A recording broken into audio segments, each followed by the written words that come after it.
उसके ऊपर हमने चर्चा की और अलग अलग जो ऑप्शंस थे उनको देखा हमने। एक चीज हम छोड़ दी थी हमने, वो थी फ्रीलांसिंग। फ्रीलांसिंग जो है ये बहुत जबरदस्त रूप में उन इंजीनियर्स को अभी काम आने वाला है जिनको इमीडिएटली जॉब नहीं लगेगी। फोर्थ ईयर स्टूडेंट्स के लिए it is going to be a difficult time definitely. तो फ्रीलांसिंग पर हम एक वृहद चर्चा बाद में करेंगे।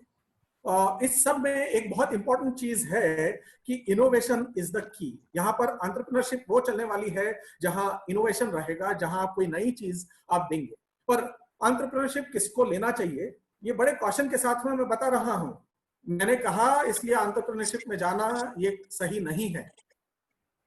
वो व्यक्ति, तो उसके लिए अब हमें कैसे, कहाँ एंटरप्रेन्योरशिप में जाए, या क्या मैं जॉब में जाऊं, या मैं क्या करूं आगे, वो देखने के लिए हमें सबसे दो इंपॉर्टेंट बातें हैं। पहली है कि क्या हम आने वाले समय को सही तरीके से समझ पाए हैं। जो हमने सोचा, हमने जो एनालिसिस किया, क्या दुनिया अगले 3 महीने हमारे कहे अनुसार चल रही है। मैंने जो सोचा था कि ये रास्ता होगा, क्या उस रास्ते पर दुनिया चल रही है। यदि है तो मैं आगे सक्सेसफुल होने वाला हूं। मेरा विचार सही था। और ये सब आपको लिखित में करना पड़ेगा, क्योंकि आपने बहुत लोगों को देखा है कि जब आप गिरते हैं तो वो बोलते हैं मैंने तो पहले ही कहा था। भाई तूने पहले कहा था, मुझे भी पहले से मालूम था, और मुझे 10 और तरीके मालूम है जैसे मैं फेल होने वाला हूं, और जितनी बार मैं फेल होऊंगा मेरे पास में 11वां रास्ता अभी बचा है जहां मुझे सक्सेस मिलने वाली है। तो ये पहले आपको एंटरप्रेन्योरशिप में यदि जाना है तो पहले आपको ये नया जो ऑर्डर बनने वाला है, जिसको न्यू नॉर्मल भी कहते हैं, इसको डिकोड करना बहुत जरूरी है। और जरूरी है अपना सेल्फ एनालिसिस। सेल्फ एनालिसिस बहुत जरूरी है। यदि सेल्फ एनालिसिस में आपने गलती कर दी ना तो मुश्किल होने वाली है। मेरे वर्ड्स पर, ये वाले वर्ड्स आप मान के चलना सही। बाकी सब चीजों में गलती हो सकती है, ये जो 2 शब्द मैंने बताए हैं इनमें गलती नहीं होगी। तो सेल्फ एनालिसिस कैसे करें? तो देखिए हमारे पास में एक मैट्रिक्स मैंने यहां पर बनाया है। ये मैट्रिक्स गलत हो सकता है, सेल्फ एनालिसिस का तरीका गलत नहीं हो सकता है। आप इनोवेटिव हैं और आप यदि डिलीवर कर सकते हैं तो ही आप एंटरप्रेन्योरशिप में जाइए। आप यदि प्रेजेंटेशन में अच्छे हैं, आपकी कम्युनिकेशन स्किल्स अच्छी हैं, आप एनिमेशन के बारे में जानते हैं, पर मेरी टेक्निकल स्किल्स बहुत अच्छी नहीं है भाई। मैं थोड़ा बहुत जानता हूं टेक्नोलॉजी के बारे में, थोड़ा बहुत मैकेनिकल इंजीनियरिंग के बारे में जानता हूं, मेरे नोट्स अच्छे बने हुए हैं पर मुझे मार्क्स बराबर नहीं आते हैं। अब मैं क्या करूं? पर प्रेजेंटेशन मेरा अच्छा है, तो मैं क्या करूं? तो एफिलिएट मार्केटिंग पर जाइए। आपका टेक्नोलॉजी इंसाइट जो है वो आपको एक इन्फ्लुएंसर के तौर पर, जो अभी थोड़ी देर पहले हमने एक अपॉर्चुनिटी देखी थी, यूट्यूब इन्फ्लुएंसर, ट्विटर इन्फ्लुएंसर, तो वो आप बन सकते हैं। वो एक नया आने वाला बड़ा बिजनेस है जिसके बारे में इवन मैकेनिकल इंजीनियर सोच सकते हैं। यदि बाहर मैकेनिकल के इतर भी लोग हैं तो भी कर सकते हैं। एग्जाम्पल देता हूं, सीमेंट इंडस्ट्री से आप आते हैं, सीमेंट इंडस्ट्री के यदि यानी आप सिविल इंजीनियरिंग से आते हैं, एक पर्टिकुलर सीमेंट ब्रांड के ऊपर आप अपना एक लेक्चर तैयार करते हैं, 4 लोगों से बात करके एक लेक्चर डालते हैं कि क्या तरीका हो सकता है। आप खुद नहीं जानते हैं एज अ स्टूडेंट कि कैसे बिल्डिंग बनाई जाती है, उसमें आप कमजोर रहे हैं, पर आप एक 4 ठेकेदारों से इनोवेटिव उनकी टेक्निक्स का एक वीडियो बनाकर डालते हैं, तो वो वीडियो आपकी, उसमें सिविल इंजीनियरिंग की नॉलेज काम में आई, वो वीडियो आपने बनाया, इसमें आपकी प्रेजेंटेशन स्किल्स और एनिमेशन स्किल्स काम में आई, थोड़ा बहुत नॉलेज था आपको, और आपने एक ऐसा डू इट योरसेल्फ चैनल या एजुकेशन चैनल क्रिएट किया जो अपनी जगह है, बनाता है मार्केट में, और उसके कारण एक रेगुलर अर्निंग सोर्स ये डेवलप होता है। ठीक है, इसे एफिलिएट मार्केटिंग भी बोलते हैं। जब आप ऐसा एक वीडियो बनाते हैं तो सीमेंट कंपनी आपको पैसा देती है, ये वीडियो प्रमोट करती है, जिसकी मदद आपको मिल सकती है। विचार कीजिएगा इस बिजनेस के बारे में। आप बहुत टेक्निकली भी बहुत अच्छे हैं, आपकी कम्युनिकेशन स्किल्स भी अच्छी हैं, ठीक है, तो इंडस्ट्री आपका इंतजार कर रही है, आपको जॉब के लिए जाना ही चाहिए। हम लोगों को, आप जैसे लोगों की जिनकी कम्युनिकेशन स्किल्स अच्छी हैं, जो टेक्निकली साउंड हैं, ऐसे लोगों की हमें जरूरत है। ठीक है, और मान के चलिए कि मैं बहुत एवरेज स्टूडेंट हूं, नहीं मुझे जॉब नहीं लगने वाली है, ऐसी सिचुएशन आ ही गई, मेरा कम्युनिकेशन भी नहीं है अच्छा, तो अब मैं क्या करूं? तो उसके लिए भी एक सॉल्यूशन है। क्या कर सकता हूं मैं फ्रीलांसिंग कर सकता हूं। मतलब कैसे? मैं मेरे प्रोफेसर के साथ में जुड़ के उनकी मदद से freelance.com नाम की वेबसाइट से छोटे छोटे प्रोजेक्ट्स ले रहा हूं और लोगों की मदद से मैं वो प्रोजेक्ट्स कंप्लीट कर रहा हूं। इसमें कई सारी चीजें, सब बेनिफिट हो रहे हैं। देखिए सिंबायोसिस, देखिए कि आपके प्रोफेसर जो लोग हैं वो एक लाइव प्रोजेक्ट पर काम कर रहे हैं, प्रोफेसर आपको अपने स्टूडेंट्स को आपके साथ में जोड़ रहे हैं, तो आपकी एक टीम बिल्डिंग और टीम के साथ में काम करने की कैपेबिलिटी डेवलप हो रही है। आप अपने सीनियर से बात कर रहे हैं कि मैं इन प्रॉब्लम्स को कैसे सॉल्व करूं, और एक सॉल्यूशन दे रहे हैं जहां पर आपका फेस नहीं दिख रहा है, तो कम्युनिकेशन की भी प्रॉब्लम आपको नहीं आ रही है। गाइड करने के लिए प्रोफेसर अभी भी आपका हाथ पकड़े हुए है। जब आपको जॉब नहीं है तब 6 महीने तक प्रोफेसर ने आपका हाथ पकड़ के रखा है। प्रोफेसर, ये एक अच्छा बिजनेस मॉडल हो सकता है आपकी ऑर्गेनाइजेशन के लिए, सेज यूनिवर्सिटी के लिए, जहां सेज यूनिवर्सिटी प्रोजेक्ट्स ले रही है और ऐसे स्टूडेंट्स को दे रही है। स्टूडेंट्स का रेज्यूमे बेहतर हो रहा है ऐसे समय में। अब जब जॉब अपॉर्चुनिटीज बेहतर होंगी, जब जॉब मार्केट बेहतर होगा, तो वो घर पर नहीं बैठे हैं। उन्होंने काफी सारे ऐसे प्रोजेक्ट्स कंप्लीट किए हैं, वो अपने रेज्यूमे में दिखा सकते हैं कि मैंने ये प्रोजेक्ट्स कंप्लीट किए हैं। रेज्यूमे में दिखाने का फायदा होगा कि जब उनको जॉब लेने, फुल टाइम जॉब के लिए वो जाना चाहते हैं, तो वो फुल टाइम जॉब भी ऑप्ट कर सकते हैं। तो मैंने यहाँ पर सब तरीके के स्टूडेंट्स के लिए कुछ ना कुछ समझाया है। मेरे ख्याल से ये स्लाइड सबसे इंपॉर्टेंट स्लाइड थी अभी तक के लिए। तो आप मुझे सुन पा रहे हो तो हम आगे बढ़े? Yes sir, yes sir, yes sir. इस स्लाइड पर यदि कोई भी सवाल हो तो स्टूडेंट्स पूछें, हम इस स्लाइड पर फिर से आ सकते हैं। एक हमारी स्टूडेंट है फर्स्ट ईयर की, Surabhi Tiwari, she want to ask a question on this slide. Surabhi, can you hear? Please ask. Yes, sir. Good morning, sir. Sir, can you please elaborate the point can deliver attitude? What do you mean by it? देखिए क्या होता है कि innovation जो है ना, innovate करना, एक आइडिया आना, मतलब चुटकी में आइडियाज आते हैं। आप YouTube पर देखते हैं और आप बोलते हैं अरे ये तो हो जाएगा मेरे से। पर मैं आपसे पूछना चाहूंगा, आपने कितनी बार वो YouTube का प्रोडक्ट जो है वो बनाने की कोशिश की है? आपने वो YouTube का चैनल देखते देखते आप बोलते हैं अरे ये तो मैं भी कर सकता हूं, पर आपने किया कितनी बार है? और करने के बाद में जब डिफिकल्टी आई तब आपने उस प्रोजेक्ट को साइड में कितनी बार डाल दिया है?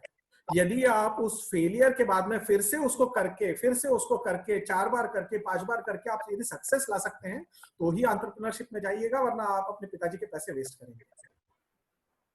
यह होता है कैन डिलीवर एटीट्यूड। इनोवेट करना या आइडिया दिमाग में आना बहुत आसान है। आज मैंने आपके सामने 10 आइडियाज दे दिए, और वो 10 आइडियाज जो पिछली स्लाइड में मैंने आपको बताए थे, ये 10 आइडियाज पर आप आराम से लिखना शुरू कर देंगे। और कल यदि आप बिजनेस में जाने की कोशिश करेंगे और यदि यदि गलती से फेलियर आती है तो ये मत कहिएगा। मैंने आपको एक क्वेश्चन भी दिया कि कैन डिलीवर एटीट्यूड होना चाहिए। आपको आदत होनी चाहिए प्रोजेक्ट्स खत्म करने की। छोटे छोटे प्रोजेक्ट्स करके देखिए, ये एटीट्यूड आप डेवलप कर सकते हो कि मैं फेलियर्स झेल सकता हूं, 4 फेलियर्स के बाद में भी मैं फिर से खड़े हो सकता हूं। वो पहले होना चाहिए आपके एटीट्यूड में। इसीलिए मैं अगली स्लाइड में ये और एक्सप्लेन करूंगा कि how can I be job ready. Have good habits. क्या आप में वो हैबिट है कि आप गिरने के बाद में फिर खड़े होते हैं? मैं उन हैबिट्स की बात कर रहा हूं। यदि है तो वो लिखिए, आप अपने रेज्यूमे में लिखिए, उनको इनकलकेट कीजिए। मैं ये बात कर रहा हूं अभी जो स्टूडेंट थी मिस तिवारी, उनके जैसे लोगों के लिए जो फर्स्ट ईयर स्टूडेंट्स हैं, मैं उन लोगों से बात कर रहा हूं जो सेकंड ईयर थर्ड ईयर के स्टूडेंट्स हैं, क्योंकि अभी भी you can grow these good habits. ये जो ये जो प्रोजेक्ट्स करना है, ये हैबिट जो है, ये यदि आप डालते हैं तो it is going to help you in long run. ठीक है, यदि आप में ऐसी कोई अच्छी क्वालिटी है कि आप टाइम मैनेज अच्छा कर सकते हैं, तो वो अपने रिज्यूमे में हाईलाइट कीजिए, क्योंकि अब की बार जो है वो वर्क फ्रॉम होम का कल्चर दिखेगा।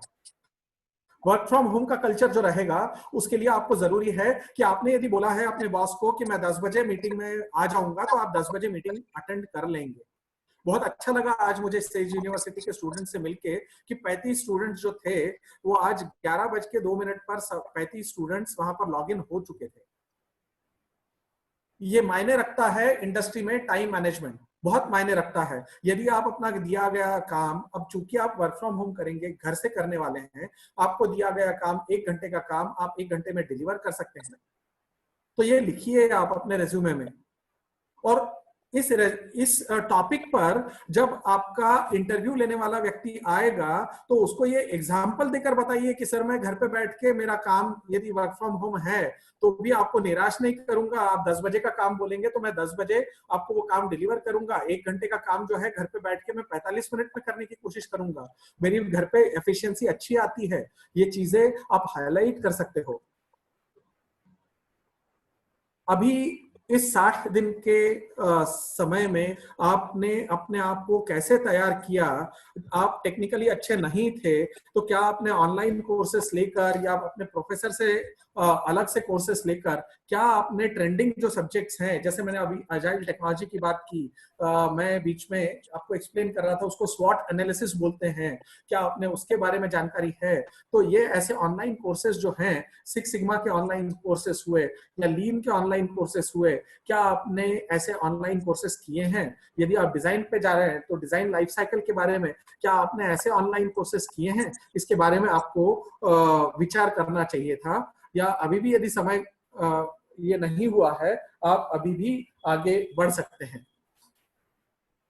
ठीक है, इसी तरीके से यहाँ पर आप रिवाइज कीजिए, प्रिपेयर कीजिए अपने आप को जॉब्स के लिए, क्योंकि अब जब आप इंटरव्यू में जाएंगे तब आप ये नहीं बोल सकते नहीं सर मेरे पास में प्रिपरेशन का समय नहीं था। आप 1 मिनट में डिस्क्वालीफाई हो जाएंगे जैसे ही आप जवाब नहीं दे पाएंगे, क्योंकि आपके पास में 60 दिन दिए गए थे कि आप घर पे बैठकर आप अपना 3 साल का 4 साल का कोर्स पूरा रिवाइज कर सके। आपके पास में बहुत समय था, आपने समय का सदुपयोग नहीं किया, तो ये आपकी गलती थी। इंडस्ट्री इस चीज को नहीं लेने वाला है। मैंने अभी कुछ देर पहले गुड हैबिट्स के बारे में बताया, इवन आप उसमें कुकिंग स्किल्स भी डाल सकते हैं या रेडी टू रीलोकेट, ये चीजें भी डाल सकते हैं। ये बहुत मायने रखने वाली है। मान के चलिए आप आज बंबई में जॉब ढूंढने का विचार कर रहे हैं, तो यदि जॉब मार्केट खराब है, कोई व्यक्ति इसलिए बंबई छोड़कर इंदौर वापस आ गया है कि उसको खाने की दिक्कत आ रही थी और आप कुकिंग स्किल्स में अच्छे हैं, तो मान के चलिए कि मैं ऐसे व्यक्ति को देख रहा हूं, अरे इसको तो ये बाहर का रहने वाला है पर कुकिंग जानता है, ये अपने आप का ख्याल रख सकता है, कोई बात नहीं, ये मेरे यहाँ पर काम कर सकता है। ये चीज आपको हाईलाइट करनी पड़ेगी, इंटरव्यू में बतानी पड़ेगी, या आपके पॉजिटिव पॉइंट्स हाईलाइट करने पड़ेंगे। तो इस तरीके से आप अपना रेज्यूमे जो है वो उसको लोगों से अलग कर सकते हैं। तो आपकी जो स्ट्रेंथ थी, इवन कुकिंग आपकी स्ट्रेंथ हो सकती है, टाइम मैनेजमेंट आपकी स्ट्रेंथ हो सकती है, discipline to work from home ये भी आपकी स्ट्रेंथ हो सकती है। अब आप उसको डिसिप्लिन मत लिखिए, discipline so I can finish my job right working from home, ऐसी चीजें भी आप अपने रिज्यूमे में लिख सकते हैं, जो मुझे आपसे वो सवाल करने में सवाल किए जाएंगे जिन सवालों के लिए आप ऑलरेडी तैयार हो। सेज इंस्टीट्यूट अपने आप में अच्छा एक इंस्टीट्यूट है, आप उसको हाईलाइट करने की कोशिश कीजिए। आपके पास में इंस्टीट्यूट में एक वर्कशॉप हुआ करता था, उसको हाईलाइट कीजिए, क्योंकि हमें प्रैक्टिकल लोग चाहिए। आपकी इंस्टीट्यूट में आपने जो प्रोजेक्ट्स किए हैं, जो इंडस्ट्री विजिट्स की हैं, जो इंटर्नशिप्स की हैं, इनको हाईलाइट कीजिए, क्योंकि हम लोग प्रैक्टिकल लोगों को देखते हैं। हम उन लोगों को जॉब में लेने की कोशिश करते हैं जिनको टेक्निकल नॉलेज के साथ साथ उन्होंने प्रोजेक्ट्स किए हों, जिन्होंने इंटर्नशिप्स की हों। तो सेज यूनिवर्सिटी का अपना एक नाम है, जिसके कारण आपको ये अपॉर्चुनिटीज मिली थी कि आप ऐसे इंटर्नशिप्स कर सकें, प्रोजेक्ट्स कर सकें। और जब आप प्रोजेक्ट के बारे में बात करें ना अपने, तो कम से कम 5 लाइनें लिखिए। कम से कम 5 लाइनें लिखिए ताकि उसके ऊपर मैं और सवाल पूछ सकूं, जिन सवालों के लिए आप ऑलरेडी तैयार हैं। ये वो सवाल है जिनके लिए आप ऑलरेडी तैयार हैं, तो आपके लिए इंटरव्यू जो होगा ना, वो बिल्कुल एक केक वॉक होगा, आप आसानी से वो इंटरव्यू पार कर जाएंगे। तो वो 5 पर एक बात और मैं बताना चाहूंगा जो मेरा ऑब्जर्वेशन है कि बी ओरिजिनल, क्योंकि एक प्रोजेक्ट 5 लोग करते हैं और वो 5 लोग एक ही चीज लिखते हैं, और जब मैं उनसे पूछता हूं कि भाई तुम 5 ने एक ही चीज लिखी है, हाँ सर 5 एक ही प्रोजेक्ट में थे, नहीं ये गलत है। मेरा काम आपने आसान कर दिया, मुझे केवल एक प्रोजेक्ट ढूंढना है जिसमें लोगों ने काम किया है और उस प्रोजेक्ट का लीडर ढूंढना है और उसको जॉब ऑफर करना है। बहुत आसान हो गया मेरा काम, आपने आसान कर दिया। यदि 5 ने एक ही चीज लिखी है, मैं उनको बोलता हूं अच्छा ये 5 लाइनें क्या लिखी है बताइए, तो जिसने लिखी है वो बता पाता है और उसका सिलेक्शन इजीली हो जाता है। जो गलतियां अक्सर रेज्यूमे में होती है मैं उनको डिस्कस कर रहा हूं, बराबर बोल रहा हूं ना मैं? तो याद रखिए कि इंडस्ट्री जो जज करती है ना आपको, वो आप कितने प्रैक्टिकल है उसके बारे में जज कर रही है। सारे सवाल जो आते हैं आपको कोशिश करना है कि आपको अपना रिज्यूमे इस तरह से रखना है कि आपके प्रोजेक्ट पर सवाल ज्यादा से ज्यादा पूछे जाएं और उसके उत्तर आप दे सकें, और जैसे ही आप उत्तर देंगे तो लोग समझ जाएंगे कि आपने काम किया है। नहीं भी किया हो तो भी तैयारी करिएगा, वर्चुअल प्रोजेक्ट्स तैयार कीजिए, उनको अपने रेज्यूमे में डालिए, और यदि आप फ्रीलांसिंग आपको ऑप्शन लेना पड़ता है तब भी वो प्रोजेक्ट्स की एक जिस्ट हमेशा बनाते जाइए। आपको 6 महीने बाद भी जॉब लगी तो वो उन्हीं प्रोजेक्ट्स के कारण लगने वाली है, ये ध्यान रखिएगा। आप जॉब सर्च करते जाएंगे आपको जॉब नहीं लगेगी, आप प्रोजेक्ट्स करते जाएंगे आपको जॉब लगेगी, आज नहीं 6 महीने बाद लगेगी। ठीक है, तो मैं कंक्लूड करूंगा यहाँ पर, 1-2 मिनट में कंक्लूड करूंगा यहाँ पर। मैं बताना चाहूंगा जो बातें मैंने अभी तक बोली है कि हमने अभी तक यहाँ पर we have worked out how to manage change, understand our environment, create your own game plan. Game plan तो क्रिएट करिए, प्लान बी प्लान सी भी क्रिएट करिए, आपके पास में ऑप्शंस होने चाहिए। कंटिन्यूअसली जज whether you are on right track और नॉट, वो पॉइंटर्स भी मैंने आपको दे दिए हैं। आप गिरेंगे पर आप गलत भी हो सकते हैं, परंतु फिर से खड़े होइए और फिर चलना शुरू कीजिए। ये कोविड एरा जो है ये उसी के लिए है जो चेंज सही मैनेज करेगा। Most importantly, more you sweat in peace. जब आप वर्जिश करते हैं, less you bleed in war. यदि आपने वर्जिश पहले कर रखी है तो यकीन मानिए कि you will bleed less in the war time. Thank you very much. एक क्वेश्चन था। बिल्कुल, अब आराम से हम क्वेश्चंस लेंगे। सर मैंने आपका इंट्रोडक्शन पढ़ा और उसमें लिखा था कि light guide is a development partner of DRDO. हाँ जी। तो मेरा क्वेश्चन ये है कि what kind of researches is conducted in DRDO and what are the future scopes in that? Sir DRDO की मैं जान सकता हूँ किनसे बात कर रहा हूँ मैं? सर आई एम वेदांत क्षीरसागर। पहले बेटा अपना इंट्रो। वेदांत ऐसा है, आप कौन से ईयर के स्टूडेंट्स हैं? स्टूडेंट है सर 3rd ईयर जी, 3rd ईयर के है ना? तो अभी से डीआरडीओ क्या काम करता है उसके बारे में जानने की कोशिश कीजिए। डीआरडीओ की 25 से 30 अलग अलग इंस्टीट्यूट्स है। डीआरडीओ जैसे ही सीएसआईआर लैब्स भी हैं। 25 से 30 अलग अलग डीआरडीओ इंस्टीट्यूट्स हैं जो अलग अलग उनके अलग अलग डोमेन्स हैं, उनके अलग अलग चार्टर्स हैं जिसके ऊपर काम करती है। मैं जिस डीआरडीओ के साथ में काम करता हूं उसका नाम है लैस्टेक। लैस्टेक मतलब laser science, लैस्टेक LASTEC, laser science and technology centre. तो ये जो है ये लेजर्स पर काम करता है। ठीक है, इसी तरह से एक है जिसका नाम है CVRDE। Thank you sir. मैं कंप्लीट कर रहा हूं अभी। एक और डीआरडीओ लैब है, ऐसे इसीलिए मैंने कहा कि कई सारी लैब्स है। डीआरडीओ लैब है CVRDE, CVRDE combat vehicle research development establishment, जिसने अर्जुन टैंक बनाया है। तो हम लोगों ने अर्जुन टैंक पर भी काम किया हुआ है। तो CVRDE ये चेन्नई में लैब है। ऐसी कई सारी लैब्स हैं। इंस्ट्रूमेंटेशन है, IRDE instrument research development establishment, जो बाइनोकुलर्स बनते हैं, जो नाइट विजन्स बनते हैं, जो साइटिंग स्कोप्स बनते हैं, पेरिस्कोप्स बनते हैं, ये IRDE देहरादून में बनते हैं। ऑर्डिनेंस फैक्ट्री देहरादून है। ऐसे बहुत सारे अपॉर्चुनिटीज हैं। और ये वो अपॉर्चुनिटीज हैं जहां यदि मान के चलिए किसी कारण से यदि जो कहा जा रहा है कि ऑटोमोबाइल सेक्टर नीचे जाएगा, तो ये डिफेंस सेक्टर जो है ये तो पक्का नीचे नहीं जाने वाला है, अभी भी हमें दिखाई दे रहा है। तो DRDO लैब्स के बारे में जानकारी लीजिए, इनकी एंट्रेंस एग्जाम्स होती हैं, उनके बारे में जानकारी लीजिए। आपको अपडेट्स रेगुलरली आपके मोबाइल पर मिलते रहेंगे, न्यूज आती रहेगी। उनकी प्रिपरेशन की तैयारी की आप ये करिए, उसके लिए अलग सेशन रख सकते हैं। अमन गौर स्टूडेंट है फाइनल ईयर के, वो क्वेश्चन पूछना चाहते हो। Aman Gaur, please ask your question. Yes sir. हाँ अमन जी बताइए। सर मतलब जैसे कि जो अपना अभी ये जो कोविड वगैरह चल रहा है, थैंक यू सर।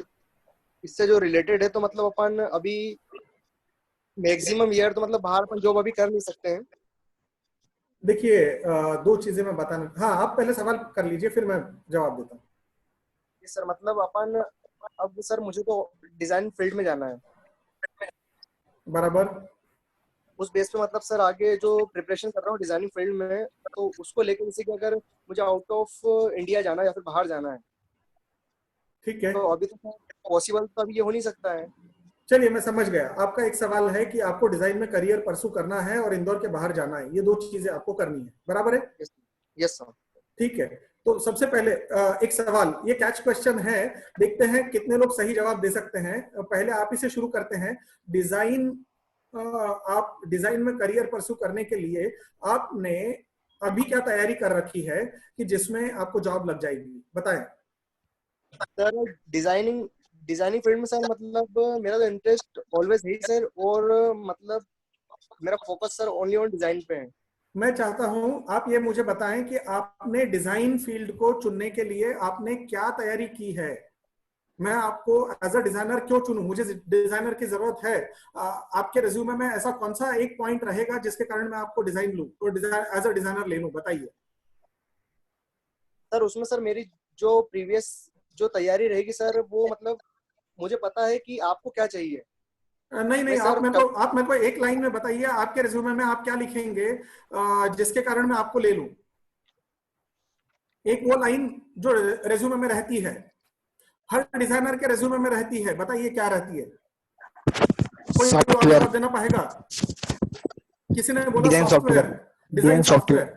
हाँ, मैं इन व्यक्ति से बात करना चाहूंगा। क्या नाम बताया आपने? सुनील पटेल। सुनील जी, आपको डिजाइन सॉफ्टवेयर आपके कॉलेज में कब सिखाया गया?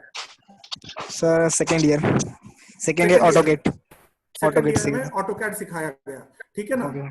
हाँ, ऑटोकैड इसलिए सिखाया गया क्योंकि हमारे समय में ड्राफ्टिंग करके एक कोर्स हुआ करता था, उसको डिजाइनिंग के कोर्स में लेकर आए हैं। एक एंटी भट्ट करके किताब चलती थी, वो क्या रहा करता था, आप यदि बताएंगे मैं भूल गया। इंजीनियरिंग ड्राइंग के लिए आपको ऑटोकैड सिखाया। इसके अलावा कोई सॉफ्टवेयर सिखाया गया क्या? सॉलिडवर्क कब सिखाया गया? सर थर्ड ईयर में सिखाया गया। मैं आपसे पूछना चाहूंगा, आपके फर्स्ट ईयर से लेके जहां पर आपको अप्लाइड मैकेनिक्स था से लेके फाइनल ईयर में आपको थर्मोडायनेमिक्स तक था, जहां आपको मशीन डिजाइन सिखाया गया था, जहां आपको टूल एंड डाई मेकिंग सिखाया गया था, जहां प्रोडक्शन टेक्नोलॉजी सिखाया गया था, ये वो टॉपिक्स हैं जो आपको एक डिजाइनर बनाते हैं और ना कि सॉफ्टवेयर। ये बहुत इंपॉर्टेंट पॉइंट आप समझ लीजिए कि आपको सॉफ्टवेयर एक डिजाइनर नहीं बनाता है। डिजाइनर, मैं एक मैकेनिकल इंजीनियर डिजाइनर जब देखता हूं तो मैं देखता हूं उसको डिजाइन इंजीनियरिंग आना चाहिए, मशीन डिजाइन के कॉन्सेप्ट्स उसके सही होना चाहिए, ये बहुत जरूरी है। यदि नहीं है तो आप उस पर डेवलप अभी से कर सकते हैं। जो सॉफ्टवेयर्स की बात कर रहे हैं ना, ये मात्र टूल्स हैं, और यदि कोई कंपनी आपको आपके सॉफ्टवेयर नॉलेज के कारण ले रही है तो मान के चलिए वो आपको एज अ ड्राफ्ट्समैन ले रही है, not as an engineer. Okay तो डिजाइन में यदि आपको परसू करना है तो ये जानकारी आप समझ लीजिए। अब इसके बाद में मैंने आपको एक जवाब दिया था कि यदि आपको बाहर जाना है, यदि आपको कुकिंग आती है, यदि आप बाहर रिलोकेट होना चाहते हैं, तो डेफिनेट मान के चलिए कि आपके लिए बहुत सारी अपॉर्चुनिटीज है, क्योंकि बहुत सारे लोग ये नहीं करना चाह रहे हैं। तो वहां एक बहुत बड़ा वैक्यूम हो गया है बंबई में, लोग जॉब छोड़कर इंदौर वापस आ गए हैं। तो वहां पर जो वैक्यूम है उसको भरने के लिए एक बहुत बड़ा गैप है। यदि आपको कुकिंग आती है, यदि आप अकेले रह सकते हैं, यदि आप अपने आप को संभाल के इस टफ कंडीशन में आप रिस्क ले सकते हैं, तो आपके लिए जॉब्स डेफिनेटली है। Next question please. Sir questions sir, Covid के कारण जैसे पीएसयू में कुछ असर पड़ेगा पीएसयू रिक्रूटमेंट में? मुझे नहीं लगता है पीएसयू रिक्रूटमेंट में कोई फर्क पड़ेगा। थोड़ा डिले हो सकता है, थोड़ा डिले हो सकता है, पर असर नहीं पड़ेगा, क्योंकि हाँ जी। आनंद महाजन सर एक क्वेश्चन पूछना चाहते हैं। आनंद सर। हाँ सिद्धार्थ भाई नमस्ते। हमारे नमस्ते। बच्चों कैसे हैं? बस एकदम बढ़िया प्रोफेसर साहब, बोलिए साहब। हमारे बच्चों को जैसे अभी इनका 3rd ईयर कंप्लीट होगा और उन्हें ट्रेनिंग की जरूरत पड़ेगी, इंडस्ट्रियल ट्रेनिंग की, तो हमें आपसे हेल्प चाहिए। बिल्कुल बिल्कुल मिलेगी सर, आपका आदेश है सर, आप बोलोगे तो होगी, क्यों नहीं होगी। इंटर्नशिप बहुत जरूरी है, इंटर्नशिप बहुत जरूरी है। जो लोग इंटर्नशिप, यदि 4th ईयर के स्टूडेंट्स ने इंटर्नशिप कर रखी होती तो वो घर बैठे फ्रीलांसिंग के कोर्सेस, फ्रीलांसिंग पर काम इजीली शुरू कर सकते थे। तो अब 3rd ईयर के लिए बहुत जरूरी है कि वो इंटर्नशिप को बहुत सीरियसली ले, ताकि ये दिक्कतें दूर हो सके। सर अभी तो पॉसिबल नहीं है। सर देखिए, आपको अपॉर्चुनिटीज ढूंढनी है या आपको ये बताना है कि इंटर्नशिप नहीं हो सकती है? सर ऐसे स्टूडेंट्स मैं आपका नाम नहीं पूछूंगा, पर ये मेंटालिटी से बाहर आ जाइए कि नहीं पॉसिबल है। मैंने आपको उदाहरण दे दिया कि वर्ल्ड तो बदल चुका है, और जो नहीं बदले वो खत्म हो चुके हैं। मैंने शुरुआत मेरी पहली स्लाइड से की थी कि जब रिलायंस, जो पेट्रोकेमिकल के नाम पर इंडिया का नंबर 1 नाम है, रिलायंस जो पेट्रोलियम के लिए जाना जाता है, उसको कितनी बड़ी मार पड़ती पेट्रोलियम क्राइसिस के कारण, वो उसमें से बाहर आ गया। उसने उसको उस क्राइसिस को तवज्जो ही नहीं दी, वो अपने रास्ते चलते चला गया और फेसबुक के साथ में डील की है और छोटे व्यापारियों के साथ में डील की है, और जो रिजल्ट निकलने वाला है ना, वो चमत्कारी रिजल्ट आपको अभी आने वाले समय में दिखेगा कि फेसबुक ऐप आपके घर पर जो ये अभी सामान पहुंचाया जा रहा है, ये बदलते समय का आगाज है। अपॉर्चुनिटीज ढूंढिए, विषमताओं के ऊपर उठिए, ये मत बोलिए कि ऐसा नहीं हो सकता, वैसा नहीं हो सकता। आगे चलिए sir. One more thing I would like to say. I would like to welcome Anjulata Madam, Professor SGS ITS from our batch, and Pramod T. Nair, who is holding very prestigious post. He has also just recently joined. Siddharth sir, Pramod T. Nair sir has joined. Sir आप लोगों ने मुझे उपकृत किया है, madam Yadav, professor Yadav और Pramod T है क्या? हाँ सर, आप मेरे सेशन में आए हैं, बहुत बड़ी बात है मेरे लिए। आप इनका परिचय यदि खुद ही बता देंगे तो मेरे सेशन, इनका आना बहुत बड़ी बात है मेरे लिए। Pramod T, wing commander Pramod T. Pramod Nair, आप विंग कमांडर हैं और मैकेनिकल इंजीनियर एविएशन में क्या काम कर सकता है उसके बारे में यदि आपको सुनना हो, जो डिफेंस के बारे में जो आपने अभी जानकारी मेरे से चाही थी डीआरडीओ के बारे में, तो इनसे बेहतर नहीं मिलेगा, ये बात सही है। मेरा जय हिंद स्वीकार करिए sir. Thanks Sid, thanks for the introduction. Yes. जय हिंद प्रमोद भाई, जय Hind wing commander. Thanks a lot. How are you? I'm fine, Dos. Sorry, I missed Sid's lecture. I mean, I just could join, and hopefully I will attend the next session. We have done recording. We will disclose the recording on our website. Don't worry, dear. Oh, thanks.